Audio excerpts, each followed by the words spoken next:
नमस्कार प्यारे विद्यार्थियों, मैं कमलेश कुमार वर्मा और आप देख रहे हो NKS study point. NKS study point में आपका हार्दिक स्वागत है। आज हम क्लास 10 की नई प्रश्नावली स्टार्ट कर रहे हैं, जो है हमारी प्रश्नावली 3, जिसका नाम है दो चर वाले रैखिक समीकरण युग्म। ठीक है, दो चर वाले रैखिक समीकरण युग्म। पहले इसका मतलब समझते हैं कि दो चर वाले रैखिक समीकरण युग्म क्या होते हैं। ऐसे समीकरण जिसमें कितने चर हो, हमारे पास दो चर हो। कितने चर हो? दो चर हो। ठीक है, यानी हमारे पास कोई समीकरण दे रखी होगी, मान लो यहाँ पे है, ये हमारी कोई समीकरण दे रखी है। ठीक है, यानी अब देखोगे तो इसमें कितने चर है। इस समीकरण में हम देखेंगे कि कितने चर है। तो चर की मैंने परिभाषा बताई थी कि चर वो होता है जिसका मान क्या होता है, परिवर्तित होता है। और एक बताई थी मैंने अचर, जिसका मान परिवर्तित नहीं होता है। ठीक है, यानी चर क्या होता है, जिसका मान परिवर्तित होता है। तो देखो चर क्या क्या हो सकते हैं, एक्स है, वाई है, जेड है, ए है, बी है, सी है, डी। इसी प्रकार आपके पास पी, क्यू, आर कुछ भी हो सकता है, यानी और भी हो सकते हैं, इसके अलावा भी हो सकते हैं। यानी इनका मान क्या होता है, परिवर्तित होता रहता है। और अचर क्या होते हैं, जिसका मान परिवर्तित नहीं होता। जैसे हमारी संख्या होती है, जैसे 1, 2, 3, 4, 5, इनका मान क्या होता है, अपरिवर्तित रहता है। ठीक है, यानी ये तो क्या हो गई हमारे पास अचर, और ये क्या हो गई हमारे पास चर। तो देखो क्या बोला इसने कि दो चर, देखो समीकरण में देखो दो चर वाले रैखिक समीकरण युग्म, यानी समीकरण में आपके पास कितने चर रह रहे हैं, दो चर रहेंगे। देखो एक तो यहाँ पे देखोगे, एक ये रहा और एक ये रहा, यानी ऐसे समीकरण जिसमें कितने चर हो गए आपके पास, दो चर हो गए। देखो इस समीकरण में हमारे पास एक तो अक्ष चर है और एक कौन सा है, चर है वाई चर। तो इस समीकरण को कौन सी समीकरण बोलेंगे, दो चर वाली रैखिक समीकरण युग्म। अब रैखिक क्यों बोलेंगे, क्योंकि इस चर में देखोगे, इन दोनों चर में देखोगे तो इनकी अधिकतम घात कितनी है आपके पास, एक है।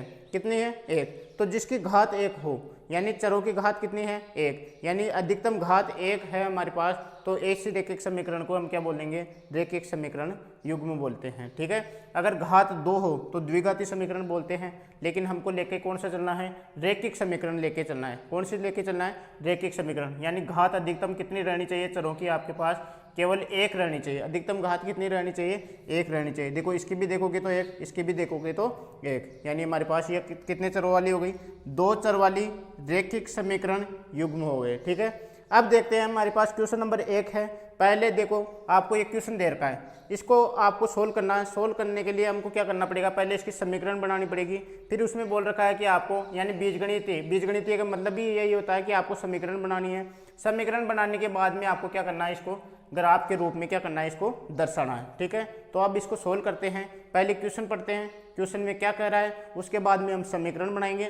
समीकरण बनाने के पश्चात हम क्या करेंगे, इसको सोल्व करेंगे, यानी इसका क्या बनाएंगे, ग्राफ बनाएंगे। ठीक है, अब देखते हैं हम, अब इसको सोल्व करते हैं। यानी पहले क्वेश्चन क्या कह रहा है वो देखते हैं। इसमें देखो ये कह रहा है कि आफताब कोई नाम का कोई व्यक्ति है, वो अपनी पुत्री से कह रहा है, आफताब अपनी पुत्री से कहता है। यानी दो व्यक्ति हो गए, एक तो आफताब हो गया, दूसरा कौन सा हो गया आपके पास, उसकी पुत्री हो गई। ठीक है, आफताब अपनी पुत्री से कहता है कि 7 वर्ष पूर्व, यानी 7 साल पहले, जो वर्तमान आयु है उससे कितने साल पहले, 7 साल पहले की बात कर रहा है। 7 साल पूर्व मैं तुमसे, यानी जो आफताब है वो पुत्री से 7 गुनी आयु का था। यानी आफताब है वो अपनी पुत्री से कितनी गुनी आयु का था, 7 गुनी आयु का था। ठीक है, अब से यानी अब का मतलब भी वो क्या हो गया आपके पास, वापस वर्तमान हो गया। ठीक है, अब से दूसरी कंडीशन बोल रहा है, अब से 3 वर्ष बाद, यानी वर्तमान आयु से अब 3 वर्ष बाद, पहले 7 वर्ष पहले चल रहा था, अब वर्तमान आयु से कितने वर्ष बाद, 3 वर्ष बाद की बात कर रहा है।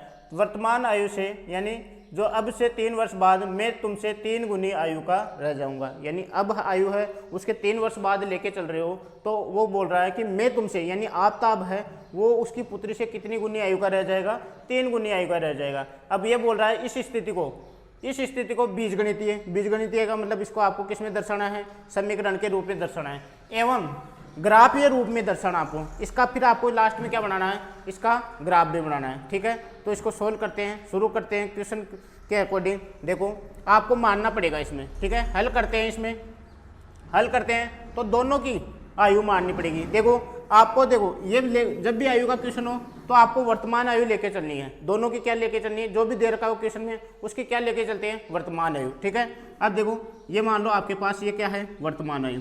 ठीक है, इसको क्या मान लें, वर्तमान आयु। अब देखो पहले की बात कर रहा है तो यानी ऊपर चले जाऊं, और बाद की बात करता है तो कहाँ चले जाऊँ, नीचे की ओर। देखो वर्तमान आयु से ऊपर की ओर जाते हैं तो क्या होता है, इस वर्तमान आयु में से क्या करना पड़ता है, आपको घटाना पड़ता है। और वर्तमान आयु के बाद में चलते हैं तो इस वर्तमान आयु में क्या करना पड़ता है, हमको जोड़ना पड़ता है। ठीक है, जैसे आपको बोल दे कि हमने मान लिया इसकी वर्तमान आयु क्या है, x है, क्या है, x है। अब वो बोलेगा 7 वर्ष पहले, तो 7 वर्ष पहले यानी वर्तमान आयु में से क्या करना पड़ेगा, आपको 7 घटाना पड़ेगा। यानी 7 साल पहले जा रहे हैं तो 7 को क्या करना पड़ेगा, हमको घटाना पड़ेगा। तो यानी मैंने कर दिया x माइनस 7। अभी अगर यहाँ से आपको बोल दे कि वर्तमान आयु से 4 वर्ष बाद, तो 4 वर्ष बाद का मतलब वर्तमान आयु में आपको क्या करना पड़ेगा, फिर 4 जोड़ना पड़ेगा। यानी x प्लस क्या हो जाएगा, 4 वर्ष बाद क्या हो जाएगा, x प्लस 4। ये कंडीशन आपको याद रखनी है, यानी ध्यान ही रखनी है कि वर्तमान आयु में ही आपको घटाना और जोड़ना पड़ता है। अगर पहले की बात करता है तो घटा दो, और बाद की बात करता है तो क्या करना, हमको जोड़ना है, वो भी किसमें, वर्तमान आयु में। अब सोल्व करते हैं, इसको देखते हैं। हम दोनों की आयु माननी पड़ेगी हमको, कि आपको 2 व्यक्ति हैं तो दोनों की क्या माननी पड़ेगी, आपको वर्तमान आयु माननी पड़ेगी। एक की मान लेते हैं हम x, दूसरे की क्या मान ले हम y। ठीक है, अब देखते हैं, अब करते हैं इसको सोल्व। आपताब यानी माना आपताब की वर्तमान आयु क्या मान ले हम, x। माना आपताब की वर्तमान आयु क्या है हमारे पास, x वर्ष। ठीक है, x वर्ष मान लिया हमने। इसी प्रकार अब देखो आपताब की मान ली, दूसरा व्यक्ति क्या है आपके पास, वो उसकी पुत्री है, तब तथा क्या माने, तथा उसकी पुत्री की वर्तमान आयु, यानी वर्तमान आयु लेके चलना आपको। ठीक है, वर्तमान आयु क्या माने हम, y वर्ष मान लिया। ठीक है, अब देखो प्रश्नानुसार कहते हैं, देखो प्रश्नानुसार यानी यहाँ तक कर लिया हमने, दोनों की क्या मान ली हमने, वर्तमान आयु मान ली। अब देखो पहली कंडीशन यानी फर्स्ट स्थिति के अनुसार देखते हैं कि 7 वर्ष पूर्व की बात कर रहा है, 7 वर्ष पूर्व। ठीक है, यानी जो वर्तमान आयु है उससे कितने साल पहले, 7 वर्ष पहले। तो 7 वर्ष पहले मैंने बताया था आपको वर्तमान आयु में से क्या करना पड़ता है, आपको घटाना पड़ता है। तो स्थिति फर्स्ट लिखते हैं इसमें। देखो स्थिति फर्स्ट में आपको क्या दे रखा है, यानी आपको क्या कह रखा है इसमें कि 7 वर्ष पूर्व, कितने वर्ष पूर्व, 7 वर्ष पूर्व। ये लिख दिया मैंने, 7 वर्ष पूर्व ये लिख दिया मैंने। ठीक है, अब देखो 7 वर्ष पूर्व दोनों की आयु कम होगी। ठीक है, यानी 7 वर्ष पूर्व हमने लिख दिया। आपताब की आयु कितनी हो जाएगी आपके पास, आपताब की आयु। अब वर्तमान आयु नहीं रहेगी, क्योंकि वर्तमान आयु तो ये हमने क्या मानी है, x और y मानी है। अब 7 वर्ष पूर्व की बात कर रहा है, यानी पहले की बात कर रहा है, तो यानी आपताब की वर्तमान आयु में से आपको क्या करना पड़ेगा, कितने घटाने पड़ेंगे, 7। यानी पहले की बात कर रहा है, यानी वर्तमान आयु में से क्या कितना घटाना पड़ेगा आपको, 7। यानी 7 वर्ष पूर्व उसकी आयु कितनी होगी, x माइनस 7। इसके बाद में क्या कह रहा है, उसकी पुत्री की आयु, 7 वर्ष पूर्व की बात कर रहा है, उसकी पुत्री की आयु क्या माने हम, माने क्या, वो उसमें से क्या घटाना पड़ेगा, वर्तमान आयु में से 7 घटाना पड़ेगा। यानी आपके पास क्या है, y, उसमें से क्या घटाना पड़ेगा, 7। ठीक है, यानी हमने 7 वर्ष पूर्व यहाँ तक सोल्व कर लिया। मैं तुमसे यानी जो आपताब है वो उसकी पुत्री का कितना गुनी आयु का था, कितनी गुनी आयु का था, 7 गुनी का आयु का था। तो देखो ये कह रहा है कि 7 वर्ष पूर्व, ये लिख दिया मैंने 7 वर्ष पूर्व। ठीक है, इसके बाद में देखो मैं तुमसे यानी आपताब ये रहा, x माइनस 7 का है। ठीक है, और देखो मैं तुमसे कितने, यानी तुमसे यानी उसकी पुत्री से कितनी गुनी आयु का, 7 गुनी आयु का। यानी देखो पुत्री की आयु कितनी है, y माइनस 7, और वो कितना गुना है, इसकी उम्र देखो इसके कितने गुने के बराबर है, यानी पुत्री के कितने गुने के बराबर है, 7 गुने के। तो यानी इसको किससे गुना करना पड़ेगा, आपको 7 से गुना करना पड़ेगा। ठीक है, अब देखो इसको सोल्व करते हैं कि हमारे पास x माइनस 7 बराबर, देखो y को अंदर गुना करते हैं, 7y हो गया। ठीक है, माइनस 7 को अंदर 7 से गुना करेंगे तो क्या हो जाएगा, 7 7 49। और सोल्व करते हैं आगे, x इस 7 को यानी राइट साइड में ले जाते हैं, माइनस में राइट साइड में जाएगा तो किस में हो जाएगा, प्लस में। 7y माइनस 49, ये माइनस में है, प्लस में हो जाएगा, प्लस में 7। ठीक है, x बराबर 7y।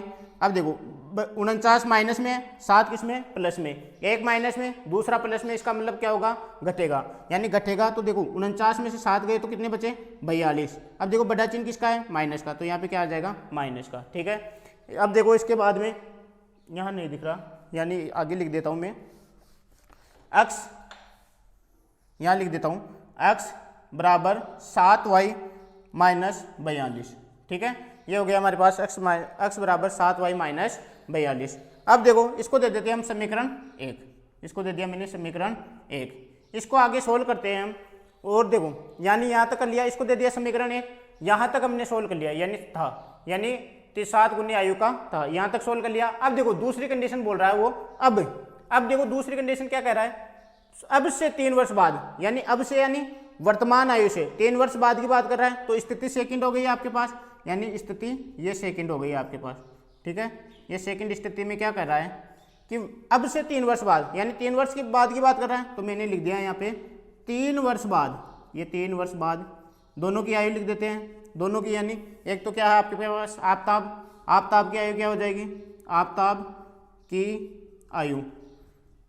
आयु 3 वर्ष बाद कितनी हो जाएगी, देखो वर्तमान में कितनी है x, 3 वर्ष बाद कितनी हो जाएगी x + 3, ठीक है, x + 3 हो गई। इसी प्रकार उसकी पुत्री की आयु कितनी हो जाएगी, उसकी पुत्री की आयु, देखो उसकी पुत्री की आयु लिखते हैं यहाँ पे, उसकी पुत्री की आयु कितनी हो जाएगी आपके पास, 3 वर्ष बाद की बात कर रहा है, देखो वर्तमान में कितनी है 7, वो 3 वर्ष बाद की बात कर रहा है, तो बाद का मतलब यानी आपको जोड़ना है, यानी y + कितना हो गया 3, ठीक है। यानी यहाँ तक कर लिया। अब से 3 वर्ष बाद मैं तुमसे, यानी मैं का मतलब आफताब बोल रहे हैं, मैं तुमसे, यानी आफताब वो उसकी पुत्री से कितनी गुनी आयु का हो जाएगा, उसकी पुत्री से 3 गुनी आयु का हो जाएगा, यानी ये किसके बराबर होगा, पुत्री की 3 गुनी आयु के बराबर हो जाएगा, यानी ये कंडीशन लिख दी, ठीक है। आगे सोल्व करते हैं हम, x + 3 को अंदर गुणा करें तो 3 दोनों से गुणा होगा, 3y + 3 को 3 से गुणा करो 9 हो गया, ठीक है। अब देखो इस 3 को भी उस तरफ ले जाते हैं, देखो 3y + 9, देखो 3 प्लस में यानी राइट साइड में जाएगा, किस में हो जाएगा माइनस में, यानी हमारे पास x बराबर 3y + 6, ठीक है। ये हमारे पास कंडीशन आ गई, ठीक है। इसको दे देते हैं हम दूसरी समीकरण। अब देखो हमने किस में व्यक्त कर दिया, बीजगणितीय रूप में, तो हमने क्या कर दिया, इनको व्यक्त कर दिया। अब देखो इसके बाद में ये कह रहा है इनको किस में रूप में व्यक्त करना, आपको ग्राफीय रूप में भी क्या करना है, इसको व्यक्त करना है, यानी जो आपके पास एक समीकरण, ये 2 समीकरण आई है, इन दोनों से आपको क्या बनाना है, ग्राफ बनाना है, ठीक है। आगे बढ़ते हैं इसको। अब देखो मैंने वो दोनों समीकरण यहाँ पे लिख दी, 1 और 2, यानी x बराबर 7y माइनस 42 और x बराबर 3y + 6। इसको सोल्व करते हैं, पहले लेते हैं समीकरण 1, उसको सोल्व करेंगे हम, ठीक है। समीकरण 1 से वो हमारे पास क्या दे रखी है, x बराबर 7y माइनस 42, कितना दे रखा है 7y माइनस 42। अब आपको क्या करना है इसमें, अब आपको यहाँ पे देखो राइट साइड में क्या है, किसकी वैल्यू है आपके पास, यानी चर आपके पास कौन सा है, y है, क्या है y है, तो यानी आपको यहाँ पर चर की वैल्यू रखनी है, आपके हिसाब से कुछ भी रख लो, 0 1 2 5 10 15 20, ठीक है, आप रख सकते हो अपने हिसाब से, ठीक है।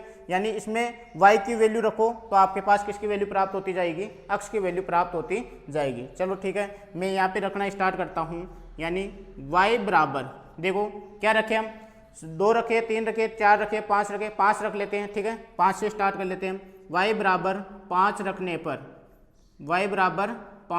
पर, तो देखो x बराबर कितना प्राप्त हो जाएगा, 7 ब्रैकेट y की जगह मैंने क्या रख दिया 5, यानी देखो x की जगह x है, बराबर की जगह बराबर 7 है, y की जगह मैंने क्या रख दिया यहाँ पे 5 रख दिया, ठीक है, माइनस 42 रख दिया मैंने। आगे सोल्व करते हैं इसको, x बराबर 7 को 5 से गुणा करो, 7 पंजे 35 माइनस कितना हो गया 42, ठीक है। अब देखो x बराबर 35 प्लस में है, 42 किस में है, माइनस में है, तो 42 में से 35 गए तो कितने बचे 7, ठीक है।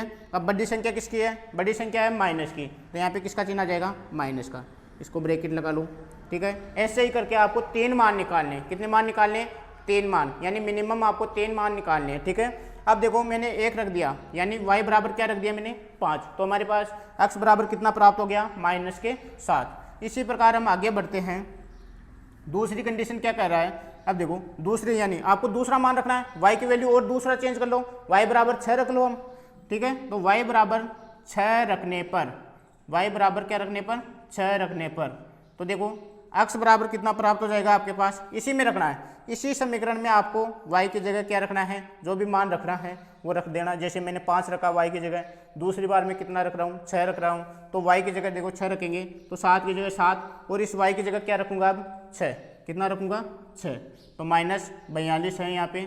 x बराबर 7 छिंग कितने हो गए 42, माइनस 42 पहले से है, 42 में से 42 गए तो कितने हो गए 0, ठीक है, ये मैंने रख दिया। इसके बाद में आगे बढ़ते हैं इसमें कि देखो y का मैंने पहले 5 रखा, फिर कितना रखा 6 रखा, अब कितना रखें 7 रख लेते हैं। तो y बराबर कितना रखें हम 7 रख लेते हैं एक बार। y बराबर 7 रखने पर तो देखो x की जगह x बराबर 7 और y की जगह भी मैंने क्या रख दिया 7, माइनस और 42 है, ठीक है, 42 रख दिया। x बराबर 7 को 7 से गुणा करो 49 माइनस 42, x बराबर कितना आ गया देखो 42 में से 49 में से 42 गए तो कितने बचे 7, यानी हमारे पास ये 3 मान आ गए। देखो y बराबर 5 रखा, x बराबर कितना आ गया -7, y बराबर 6 रखा, x बराबर कितना आ गया 0, y बराबर 7 रखा, x बराबर कितना आ गया 7, ठीक है। इसी प्रकार हम कौन से बनाएंगे, ये जो आपके पास हमने पहली समीकरण सोल्व की है, अभी पहली समीकरण को क्या किया है सोल्व किया है, इसी प्रकार हम किसको करेंगे दूसरी वाली समीकरण को सोल्व करेंगे, ठीक है। अब देखो इसका एक बॉक्स बना लेते हैं, यहाँ पे साइड में बॉक्स बनाएंगे, यानी ये किससे है हमारे पास समीकरण 1 से, ये जो हमारे पास बॉक्स बना रहा हूँ मैं वो किससे है हमारे पास समीकरण 1 से, ठीक है। तो देखो यहाँ पे रख देते हैं जो भी मान आए हमारे पास, एक तो था हमारे पास x और एक क्या था y, एक तो हमारे पास x है दूसरा क्या है y, यानी दो चर क्या क्या है हमारे पास, एक तो x है दूसरा क्या है y। तो देखो पहली कंडीशन में मैंने क्या रखा 5, क्या रखा y की जगह मैंने रखा 5, x का मान कितना है आपके पास -7, यानी x का मान कितना है -7। इसी प्रकार y की जगह मैंने क्या रखा 6, कितना रखा 6, x की जगह मेरा मान कितना आया 0। तीसरी कंडीशन में y की जगह मैंने कितना रखा 7, x का मान कितना है आपके पास 7, यानी आपके पास ये यानी आपके पास समीकरण 1 से ये मान प्राप्त हो गए। इसी प्रकार हम किसका मान प्राप्त करेंगे समीकरण 2 से मान प्राप्त करेंगे, ठीक है, ये x और y के मान, ठीक है। अब देखते हैं हम समीकरण 2 को सोल्व करते हैं, ये मैं मिटा देता हूँ, मेन आपको इस पर फोकस रखना है, जो अभी हमने बनाया है ये जो बॉक्स बनाया है इस पर मेन फोकस रखना है आपको, ठीक है। ये तो हमारे पास समीकरण 1 से प्राप्त हो गया। इसी प्रकार ऐसा ही बॉक्स हम किससे बनाएंगे समीकरण 2 से, और फिर बाद में इन दोनों बॉक्स की सहायता से हम क्या बनाएंगे ग्राफ बनाएंगे, ठीक है। अब देखो समीकरण 2 ले रहे हैं, समीकरण 2 क्या है हमारे पास कि समीकरण 2 है हमारे पास x बराबर 3y + 6, ये हमारे पास समीकरण क्या है 2 है, ठीक है। अब इस समीकरण में देखो राइट साइड में क्या है y, यानी y की जगह आपको क्या रखना है मान रखना है। देखो y बराबर सबसे पहले क्या रखें 0 रख ले, ठीक है, क्या रख ले हम 0 रखते हैं, ठीक है। y बराबर 0 रखने पर तो देखो x बराबर 3, y की जगह हमने क्या रख दिया 0 + 6, आप अपने हिसाब से कुछ भी रख सकते हो, मैं अपने हिसाब से रख रहा हूँ मान, ठीक है। आप अपने हिसाब से दूसरे मान भी रख सकते हो, कोई फिक्स नहीं है कि जो मैं रखूँ वही आप रखो, ठीक है। अब देखो x बराबर 0 को 3 से गुणा करो तो कितना आ गया 0 + 6, यानी x का मान कितना प्राप्त हो गया आपके पास 6, ठीक है। एक मान में हमारे पास प्राप्त हो गया कि y की वैल्यू मैंने क्या रखी 0, तो आपके पास x का मान कितना प्राप्त हो गया 6। इसी प्रकार हम देखते हैं दूसरा मान निकालते हैं कि y की जगह मैं रख रहा हूँ -1, देखो एक बार माइनस में भी रख के चलते हैं, तो y की जगह मैंने रख दिया -1, तो देखो x बराबर 3 की जगह 3, y की जगह मैंने रख दिया -1 प्लस में क्या है 6, x बराबर 3 को -1 से गुणा करो -3 प्लस क्या है 6, ठीक है। अब देखो 6 तो प्लस में 3 माइनस में, 6 में से 3 गए तो कितने बचे 3, कितना बचा 3, बड़ी संख्या किसकी है प्लस की है, तो प्लस का चिन्ह आ गया, ठीक है। इसी प्रकार तीसरा और रख लेते हैं, y बराबर कितना रख लेते हैं माइनस के एक बार 2 और रख लेते हैं, y बराबर -2 रखने पर, ठीक है, जहां हमने -1 रखा था वहां आप क्या रख दें -2, समीकरण वैसी की वैसी रहेगी। x बराबर 3, y की जगह क्या रख दिया मैंने -2 प्लस 6 है, x बराबर 3 को 2 से गुणा करो -6 प्लस 6 में से 6 गए तो कितने बचे 0, ठीक है। ये हमारे पास 3 मान प्राप्त हो गए, यानी y बराबर 0 रखने पर x बराबर 6, y बराबर -1 रखने पर x बराबर 3, y बराबर -2 रखने पर x बराबर 0, ठीक है। अब देखो वही बॉक्स बना लेते हैं यहाँ पे, यानी हमारे पास समीकरण 2 से क्या क्या मान प्राप्त हुए देखते हैं हम, तो लिखते हैं यहाँ पे x और y, दो चर वैल्यू थी आपके पास, 2 चर वैल्यू थी, तो मैंने सबसे पहले y का मान मैंने 0 रखा, x का मान प्राप्त हुआ मेरे पास 6, y का 0, अक्ष का 6।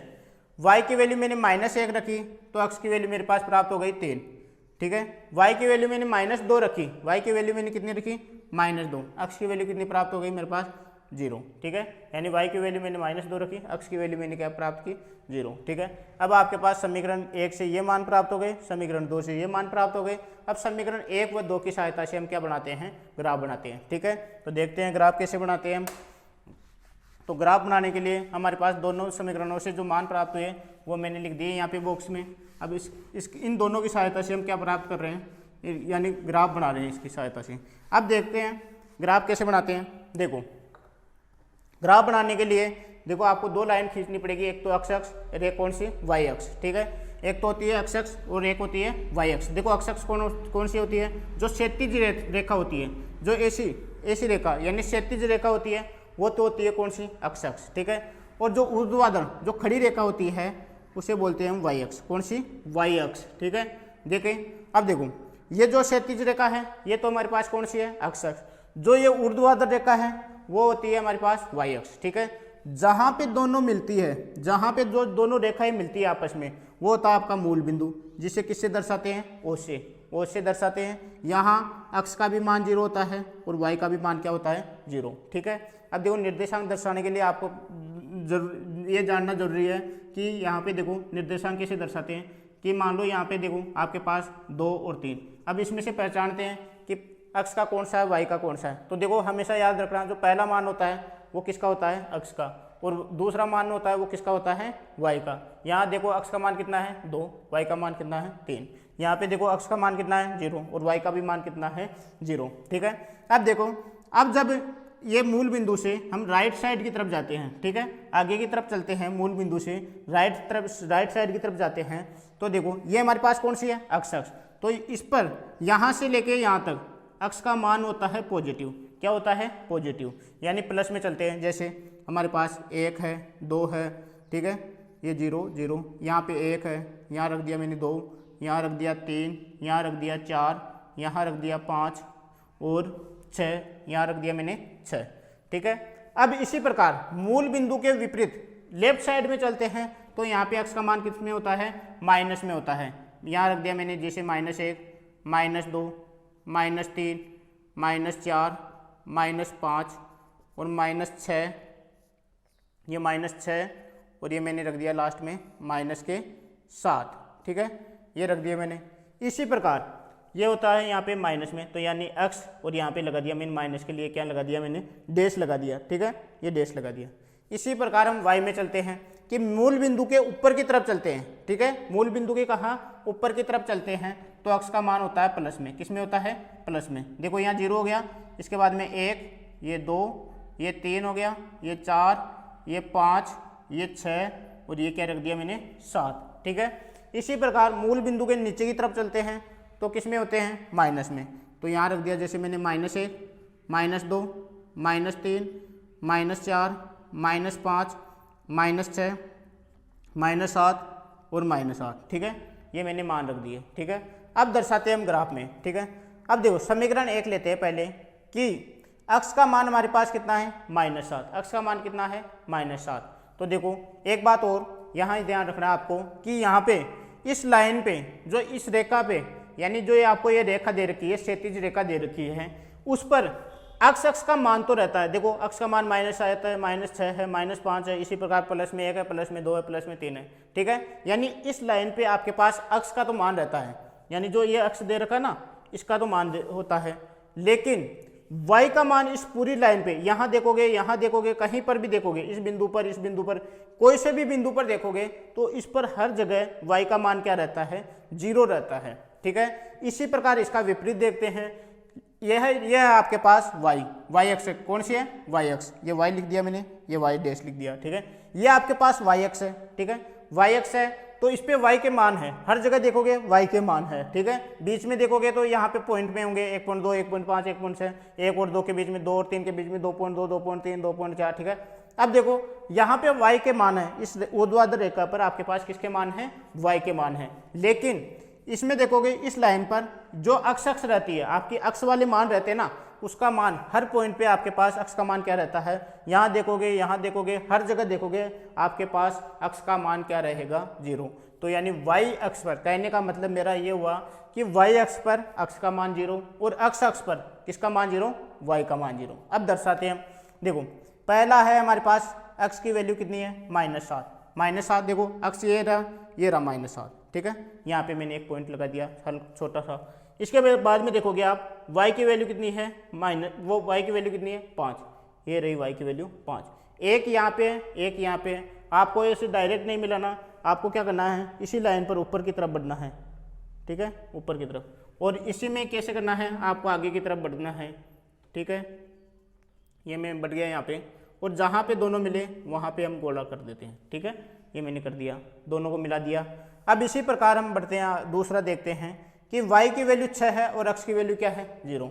देखोगे y की वैल्यू ये रही 6 और x की वैल्यू क्या है, 0। x की वैल्यू 0, मैंने बताया था y की वैल्यू 6 और x की वैल्यू 0 कहाँ पे होगी, इसी लाइन पे कहीं पर भी देखोगे तो x की वैल्यू क्या हो जाएगी, 0। तो यानी दूसरा पॉइंट कहाँ गया, जो था वहीं पे आ गया, ठीक है। तीसरा पॉइंट देखते हैं, y की वैल्यू 7 और x की वैल्यू भी कितनी, 7। ये देखो y की वैल्यू 7 और x की वैल्यू भी कितनी है, 7। देखो y की वैल्यू ये रही 7 और x की वैल्यू कहाँ पे है, इसको और बढ़ा लेते हैं एक पॉइंट और, ये रहा 7, यहाँ लिख लेते हैं 7, ठीक है। ये रहा 7, जहाँ भी दोनों मिले वहाँ पे आपको क्या करना है, पॉइंट बनाना है, ठीक है। ये यहाँ पे और ये यहाँ पे, ठीक है। अब आपको क्या करना है, तीनों को आपस में क्या करना है, आपको मिलाना है, तीनों को क्या करना है, आपस में मिलाना है, ठीक है। जैसे मैं मिला रहा हूँ, आपको भी क्या करना है, इन तीनों को क्या करना है, मिलाना है, ठीक है। ये मैंने मिला दिया, ठीक है। आप खींचोगे तो बिल्कुल सीधी रेखा प्राप्त होगी, ठीक है। ये देखो आपको स्केल की सहायता से क्या करना है, इसको मिलाना है, तो हमारे पास ये एक सीधी रेखा क्या हो गई, प्राप्त हो गई, ठीक है। अब क्या करना है आपको, ये रेखा प्राप्त हुई, वो किस समीकरण से प्राप्त हुई, वो आपको क्या करना है, इसमें लिखना है। मैंने क्या किया, इसमें से मिटा दिया, ठीक है। आपको क्या करना है, जो रेखा थी आपके पास यानी समीकरण 1 थी, कौन सी, समीकरण 1 क्या थी, उसका नाम लिखना है यहाँ पे, समीकरण 1 का, ठीक है। यहाँ पे समीकरण 1 का क्या करना है, आपको नाम लिखना है, ठीक है। इसके बाद में देखते हैं हम दूसरी समीकरण जो आपके पास है, दूसरी समीकरण से जो मान प्राप्त हुए, ठीक है। दूसरी समीकरण से कौन से मान प्राप्त हुए, ये वाले, ठीक है। इनके मान को भी इसमें क्या करना है, दर्शाना है, ठीक है। अब देखते हैं, देखो कि y की वैल्यू 0 है और x की वैल्यू क्या है, 6। पहले देखो x की वैल्यू 6 कहाँ पे है, ये रहा, x की वैल्यू क्या है, 6 यहाँ पे है। और y की वैल्यू 0, y की वैल्यू 0, इस लाइन पे जहाँ भी देखोगे आपके पास y की वैल्यू क्या मिलेगी, 0 ही मिलेगी, ठीक है। तो पहला पॉइंट जो जहाँ पे था x की वैल्यू 6, वहाँ पे ही हो जाएगा, ठीक है। अब दूसरा देखते हैं कि y की वैल्यू -1 और x की वैल्यू क्या है, -3। y की वैल्यू -1 ये रही और x की वैल्यू क्या है, 3। x की वैल्यू कितनी है, 3, यानी एक यहाँ, इसको नीचे की तरफ बढ़ाओ, इसको आगे की तरफ बढ़ाओ, जहाँ मिले यहाँ पे गोला कर दिया मैंने, ठीक है।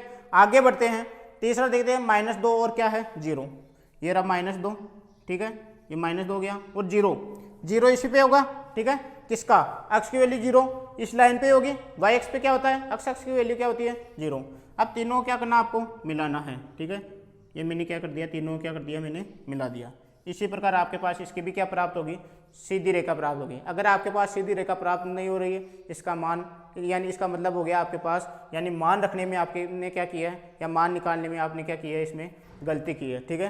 अब वही करना आपको जो आपके पास थी, जो दूसरी समीकरण प्राप्त हुई, उसी प्रकार यहाँ पे दूसरी समीकरण का क्या करना है, आपको नाम लिखना है दूसरी समीकरण का। ऐसे नहीं लिखना समीकरण 2 से, आपको क्या करना है, यहाँ पे समीकरण 2 थी, यानी मैंने मिटा दिया।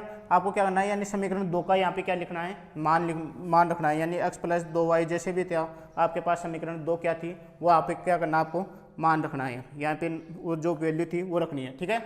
अब आपको क्या करना है, इसके बाद में यह आपके पास ग्राफ बन गई। इसके बाद में इस ग्राफ में एक चीज़ और लिखनी है आपको, वो लिखनी है आपको पैमाना। क्या लिखनी है, पैमाना। आपको पेज वाले कॉर्नर पर, ग्राफ वाले कॉर्नर पर आपको क्या लिखना है, पैमाना, ठीक है। पैमाना क्या लोगे आप, देखो पैमाना 2 पर लोगे, हमेशा ध्यान रखना। एक तो अक्ष पर होता है पैमाना, एक तो किस पर होता है, अक्ष पर होता है, और एक किस पर होता है, y अक्ष पर। तो पहले ले रहे हैं अक्ष पर, तो पहले किस पर ले रहे हैं, अक्ष पर ले रहे हैं, तो पैमाना अक्ष पर क्या होगा, देखो ये बड़े बड़े खाने हैं आपके पास, ठीक है। तो एक बड़ा खाना, यानी ये देखो ये बड़ा खाना, ये बड़ा खाना, ये बड़ा खाना, एक बड़ा खाना, ठीक है। तो एक बड़ा खाना बराबर एक बड़ा खाना किसके बराबर है, कितने कितने का गैप ले रहे हो, यहाँ देखोगे 0 और 1 के बीच में 1 का गैप, यहाँ देखोगे 1 का गैप, यहाँ देखोगे 1 का गैप, यहाँ देखोगे 1 का गैप, यानी गैप कितने कितने का है, 1 का गैप, यानी एक बड़ा खाना बराबर कितने इकाई के बराबर हो जाएगा, 1 इकाई के बराबर हो जाएगा। ठीक है, इसी प्रकार वाई एक्स पर लेना आपको, वाई एक्स पर लोगे तो देखो यानी वही आपको क्या लेना है, एक बड़ा खाना बराबर कितने कितने का गैप ले रहे हैं हम वाई एक्स में, देखो यहाँ पे 1 का गैप, यहाँ पे गैप 1 का गैप, यहाँ पे 1 का गैप, यानी 1 का गैप है। तो वही क्या करना आपको, एक बड़ा खाना बराबर 1 इकाई। ठीक है, यानी हमने क्या किया, देखो सबसे पहले जो आपको क्वेश्चन दे रखा उससे हमने 2 समीकरण बनाई, 2 समीकरण बनाने के बाद यानी 2 समीकरण का मतलब बीजगणितीय रूप में व्यक्त किया। ठीक है, उसके बाद हमने क्या किया उसको, यानी उसमें हमने मान रखे दोनों समीकरणों में, दोनों से समीकरणों से मान प्राप्त किए, एक्स और वाई के मान प्राप्त किए, और उसको किसके रूप में व्यक्त किया, हमने ग्राफ के रूप में व्यक्त किया। ठीक है, ग्राफ के रूप में व्यक्त कर दिया। ठीक है, अब देखते हैं हम इसके बाद में हम इसका देखेंगे क्वेश्चन नंबर 2, जो हम देखेंगे नेक्स्ट वीडियो में। धन्यवाद।